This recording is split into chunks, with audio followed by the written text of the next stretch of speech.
Today's lesson will involve how to reinforce the joints on your truss. So as you can see, I've got my two trusses ready to go. They're all dry and they look pretty symmetrical, meaning they're going to be the same. One is for the left side, one is for the right side. Now, how are we going to reinforce these joints so that we know the bridge design is not faulty because of weak joints? So here's what we're going to do. We're going to use a technique or a strategy that involves these little pieces of paper. And what we're simulating is the use of a cleat in building and construction. So when you're trying to attach two materials together, oftentimes a cleat can help you do that. If you wanted to see that, you would Google cleat in construction and you could see some images. So as you can see, these pieces of paper are very tiny and I'm having trouble grabbing them. But what we're going to do is take a little bit of glue and we're going to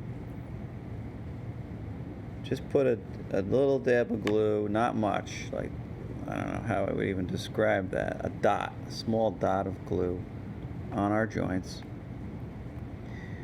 And let's do 4 of them right now. Okay, so not much glue at all. You don't want to go crazy with the glue. That's going to be a penalty if I see you're using too much. So that's plenty. Don't go more than that. Then you take your little paper cleat and you're going to apply the paper cleat right onto that little dot of glue.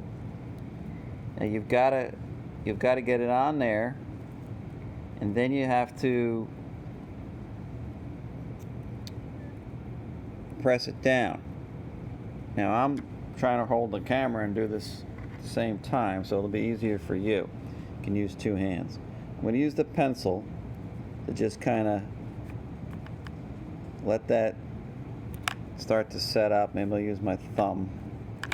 And I'm really trying to get the cleat to start to take the shape around those round beams. So I'm just going to keep massaging that in there. As the paper starts to absorb the glue, it'll get softer and it'll be more what's called malleable. And malleable means you can shape it easily. Let's go to this one. Yeah, your hands are going to get glue on them, but it's okay. So as that paper becomes more malleable, you can really get in there and start to press it down. Get it to try to hug those beams as best you can. So take your time. Let's get that one out of there.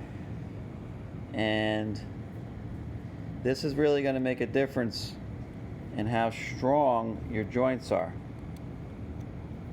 Your glue joints, you don't want your bridge to fail because you have weak glue joints. So I got another paper cleat. I'm going to put it on here. Sorry about the camera work, but I'm just going to let that start to soak in the glue. The other thing is you don't want to go too big with these. I don't want to see cleats that are covering more than they need to. It's just for the joint. Otherwise you'll abuse the paper restriction. Remember, we're supposed to only use 8 pieces of paper. But I'm not going to charge you for these little cleats as long as you do it properly. You won't get charged extra in terms of material use. Alright, so I'm just coming back and I'm massaging these into place. And they're really starting to get soft and wet so that you can move them around. And within about 15 to 20 minutes, you'll see them should be nice and oh, I'm moving that one too much. So what happens is you get glue on your fingers, and then they start to stick to your fingers a little bit. So that's where I guess a little pushing tool would be useful. All right, so you're going to do that to each joint, right? And that should at least give you joints that are relatively strong, obviously stronger than if you don't use the cleats. And I'm sure someone's going to ask, do I have to do both sides? And I would say you don't have to do both sides, but it's going to help you. I mean, your truss is going to be stronger. But let's at least make it the recommendation that you do one side of each truss with the little paper cleats for reinforcing. Okay? Tedious job, but it needs to be done, and it will make a difference in how your bridge performs. Good luck. That's all for now.